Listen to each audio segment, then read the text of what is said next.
Terima kasih atas kesempatannya. Saya Andika Pramana dari kelompok 1. Di sini saya akan menjelaskan lingkungan bisnis yang dinamis, yaitu pertama yang dimaksud bisnis adalah aktivitas apapun yang berusaha untuk menyediakan barang atau jasa untuk pihak-pihak lain saat mengoperasikan untuk mencapai sebuah laba. Dan yang kedua adalah laba. Di sini laba uang yang diperoleh sebuah bisnis selama dari jumlah yang dikeluarkan selain biaya gaji dan biaya-biaya lain. Dan yang ketiga ada pengusaha di sini. Pengusaha yang dimaksud adalah orang-orang yang mengorbankan waktu dan uang untuk memulai dan mengelola sebuah bisnis.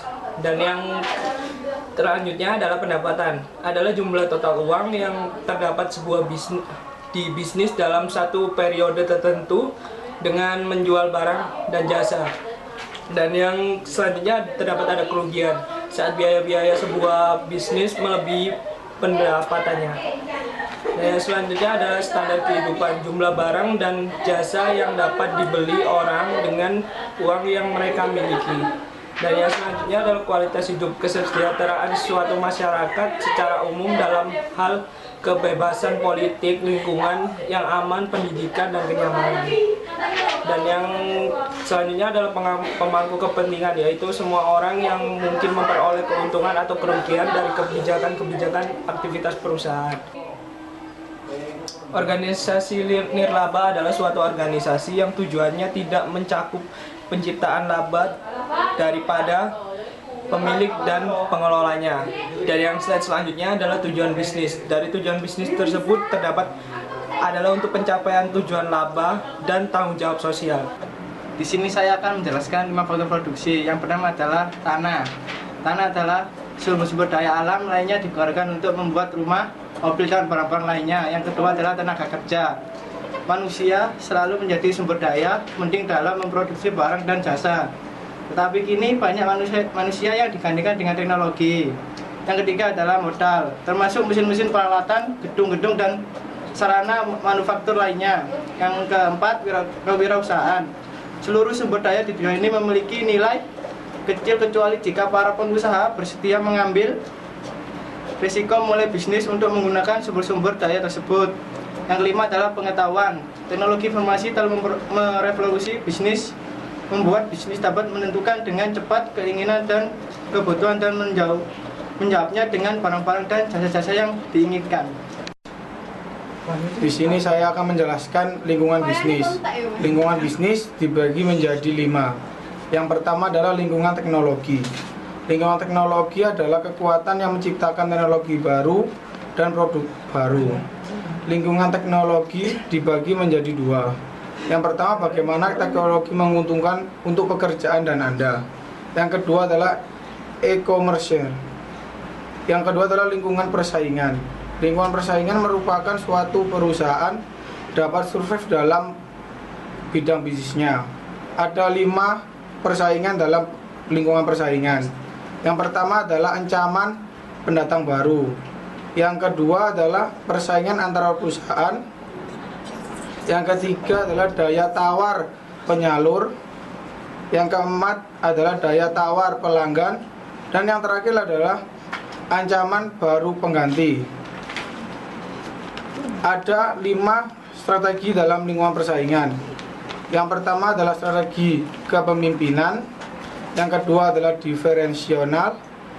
Yang ketiga adalah inovasi. Yang keempat adalah pertumbuhan. Dan yang terakhir adalah persekutuan. Yang ketiga adalah lingkungan sosial. Lingkungan sosial adalah tempat di mana masyarakat saling berinteraksi, melakukan suatu secara bersama-sama antara pelanggan dan penjualnya. Lingkungan sosial dibedakan menjadi 2 jenis. Yang pertama adalah lingkungan sosial primer, dan yang kedua adalah lingkungan sosial sekunder. Lingkungan sosial primer yaitu hubungan sosial antara anggota satu dengan anggota lainnya sangat erat.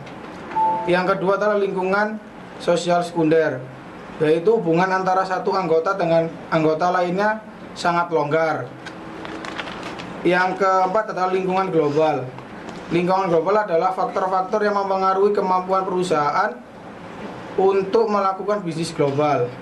Ada 2 hal dalam lingkungan global. Yang pertama kepemilikan partner, Yang kedua adalah struktur alliance. Ada kegiatan ekonomi yang memiliki dalam bisnis. Yang pertama adalah contoh lingkungan, kebebasan kepemilikan, undang-undang dalam kontrak, dan penghapusan lingkungan. Yang terakhir adalah lingkungan ekonomi dan hukum.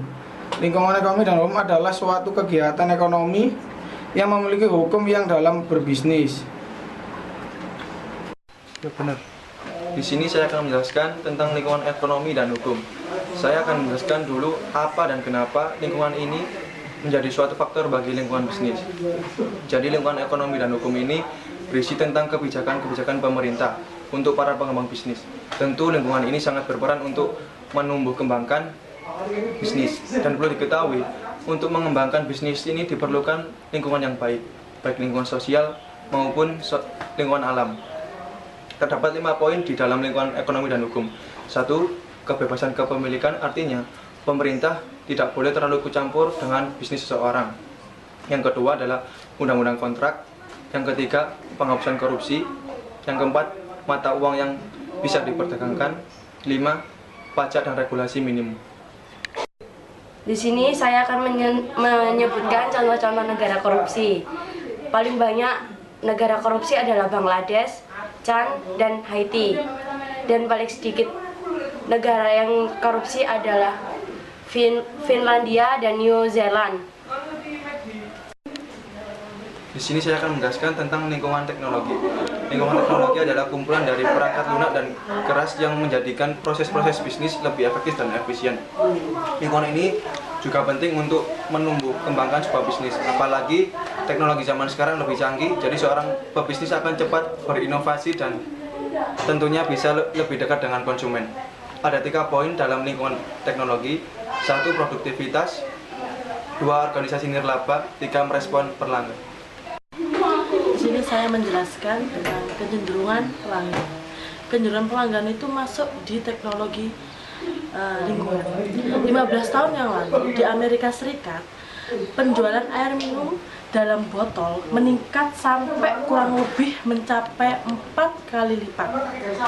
Dari Oktober 2004 sampai 2005. Yang paling laris adalah air minum dengan berasa lemon, apple, jeruk nipis. Di sana sangat meningkat di rasa-rasanya. Mungkin di Amerika sangat memerlukan air minum yang sangat berasa rasa seperti itu. Jadi di Amerika Serikat itu sangat andil dalam pembuatan air mineral seperti itu yang berasa rasa. Soalnya di sana ada yang panas cuacanya, terus kadang ya salju pun ada. Jadi di Amerika Serikat meningkat sangat melejit dari yang sebelumnya. Di sini saya akan menjelaskan tentang lingkungan persaingan. Lingkungan persaingan yaitu persaingan di antar bisnis yang telah menemukan senjata untuk bersaing dengan memfokuskan diri pada kualitas. Tujuan dari banyak persaingan adalah nihil cacat, tidak ada kesalahan dalam membuat produk. Bersaing dengan cara melebihi harapan pelanggan, yaitu organisasi-organisasi manufaktur dan jasa di seluruh dunia telah mempelajari bahwa konsumen sekarang memiliki banyak tuntutan.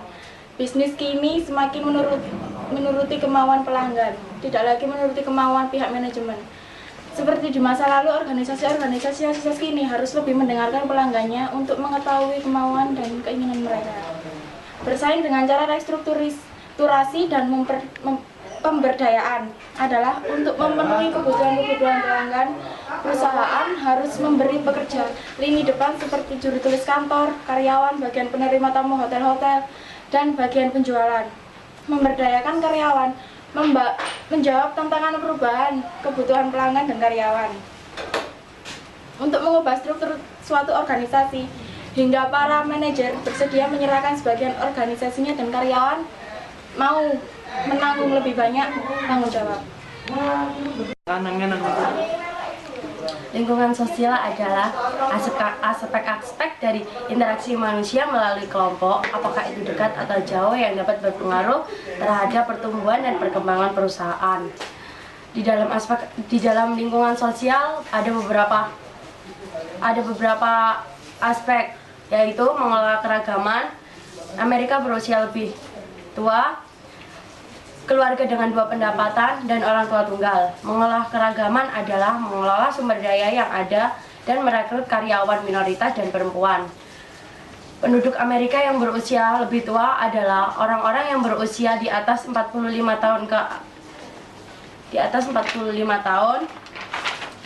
Ini merupakan kelompok terkaya dalam masyarakat untuk berbagai hal, kecuali perawatan, kesehatan, dan demikian merupakan pasar yang menguntungkan bagi restoran, transportasi, hiburan, dan pendidikan. Keluarga dengan dua pendapatan adalah keluarga yang mempunyai dua pendapatan yang diperoleh dalam satu keluarga. Contohnya, ayah dan ibu itu bekerja, dan lain-lain. Orang tua tunggal.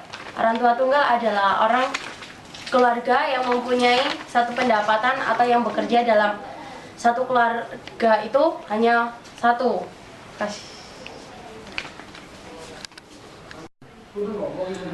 Di sini saya menjelaskan tentang pertumbuhan penduduk di Amerika Serikat. Ini termasuk di lingkungan sosial. Rata-rata penduduk berpindah di wilayah-wilayah yang tertentu yang lebih banyak menyediakan lapangan pekerjaan. Negara-negara yang mendapatkan sebagian besar penduduk di Florida, Arizona, Nevada. Di sana sangat banyak lapangan pekerjaan yang dibutuhkan. Dan di negara-negara yang kehilangan penduduknya atau pindah ke negara yang sangat membutuhkan lapangan pekerjaan, di sana ada seperti New York, California, dan Illinois. Di sana sangat banyak sekali penduduk-penduduk yang pindah ke Amerika Serikat. Di sini saya akan menjelaskan tentang lingkungan global. Pengertian dari lingkungan global adalah segala sesuatu yang ada di sekitar manusia yang memengaruhi perkembangan kehidupan manusia, baik langsung maupun tidak langsung, yang memiliki hubungan dengan peningkatan keterkaitan antara bangsa melalui perdagangan, investasi, perjalanan, atau budaya, dan lain-lain. Contohnya seperti kompetisi internasional dan pasar bebas. Pasar bebas adalah pasar ideal di mana seluruh keputusan ekonomi dan aksi oleh individu yang berhubungan dengan uang, barang, dan jasa adalah sukarela, oleh karena itu tanpa mencuri. Contohnya seperti pedagang kaki lima yang berdagang tanpa membayar pajak. Yang kedua ada perubahan global. Perubahan global terjadi karena kemajuan di bidang komunikasi dan teknologi.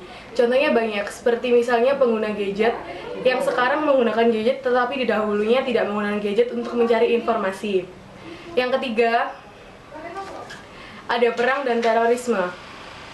Misalnya perang di Irak yang dimulai pada tahun 2003 telah menarik miliaran dolar dari perekonomian Amerika. Beberapa perusahaan diantaranya yang membuat peluru dan tank telah mendapat banyak keuntungan. Contohnya perusahaan penerbangan yang harus memasang pintu-pintu kokpit yang lebih kuat dan banyak peralatan keamanan yang dibutuhkan. Dan selanjutnya adalah apakah pengalaman global membantu dalam berkarir? Di sini ada diagram yang tertulis 56% sangat membantu, 19% tidak, 20% sedikit, dan 5% tidak menjawab. Kenapa ada 56% sangat membantu? Karena mereka sudah menerapkan pengalaman global terhadap karirnya. Maka dari itu ada banyak perubahan. Yang 19% menjawab tidak karena tidak berhasil dalam menerapkan pengalaman global dalam karirnya. Yang 20% menjawab sedikit karena mereka menerapkan tapi cuman ada sedikit perubahan dari pengalaman global tersebut. Dan ada 5% yang tidak menjawab, itu karena mereka menerapkan dengan cara yang salah. Terima kasih. Di sini saya akan menjelaskan perubahan bisnis di Amerika Serikat. Di sini banyak sekali peningkatan. Contohnya dari dalam pertanian, di industri jasa, dan untuk masa depan. Saya akan menjelaskan dengan pertanian. Pertanian di sana sangat meningkat dari tahun 1800-an sampai sekarang. Di Amerika Serikat sangat meningkat. Dikarenakan di sana sudah pembuatannya sangat modern untuk dalam hal memisahkan padi dalam labanya. Dan selanjutnya saya akan menjelaskan tentang industri jasa. Di industri jasa di Amerika Serikat sangat meningkat karena di sana sudah banyak sekali pembangunan seperti kerekreasian, kewisataan, dan pendidikan yang lain. Di sana sangat banyak sekali gedung-gedung yang meningkat untuk hal seperti itu di tahun 2000 seperti ini. Dan selanjutnya saya akan menjelaskan untuk masa depan. Di masa depan, Anda itu yang membuatnya dari bisnis. seperti saya membuat bisnis di online. Di tahun ini, kalau kita tidak membuka bisnis baru, kita akan menurun dalam hal bisnis atau keuangan. Dikarenakan di tahun sekarang sangat sekali meningkatnya hal seperti itu. Saya mendapatkan di tahun ini cukuplah untuk membuka lapak baru seperti distro, online baru, di outlet ataupun dimanapun. Saya bisa membuka outlet baru. Terima kasih. Di sini saya akan menjelaskan tentang evolusi bisnis di Amerika Serikat. Bisnis di Amerika Serikat telah menjadi sangat produktif sehingga dibandingkan di masa lalu lebih sedikit pekerja yang dibutuhkan dalam industri yang menghasilkan barang-barang. Barang-barang yang dimaksud di sini adalah produk-produk berwujud seperti komputer, makanan, mobil, minuman, dan lain sebagainya. Evolusi bisnis di Amerika Serikat ada 3. Yang pertama, kemajuan dalam industri pertanian dan manufaktur. Industri pertanian telah membuka jalan menyediakan makanan bagi Amerika Serikat dan banyak bagian dunia lainnya. Kemajuan modern, peralatan-peralatan seperti itu menyumbang banyak untuk kesuksesan pertanian. Dan industri manufaktur seperti juga pertanian menggunakan teknologi untuk menjadi lebih produktif. Yang kedua, kemajuan dalam industri jasa. Jasa di sini produk-produk tak berwujud, yaitu produk-produk yang tidak dapat dipegang oleh tangan kita sendiri, seperti pendidikan, perawatan, kesehatan, dan asuransi. Sejak pertengahan tahun 1980-an, industri jasa telah menghasilkan hampir seluruh peningkatan lapangan kerja dalam perekonomian Amerika Serikat. Walaupun pertumbuhan sektor jasa telah melambat, sektor ini masih merupakan bidang pertumbuhan terbesar. Yang ketiga, masa depan Anda dalam bisnis. Kita kini berada di tengah-tengah revolusi global berbasis informasi yang akan mengubah seluruh sektor perekonomian, pertanian, industri, dan jasa. Sangatlah menyenangkan untuk memikirkan peran yang akan Anda mainkan dalam revolusi tersebut. Anda mungkin seorang pemimpin, yaitu Anda mungkin salah satu dari orang-orang yang akan mengimplementasikan perubahan dan menerima tantangan persaingan dunia yang didasarkan pada standar kualitas dunia. Terima kasih.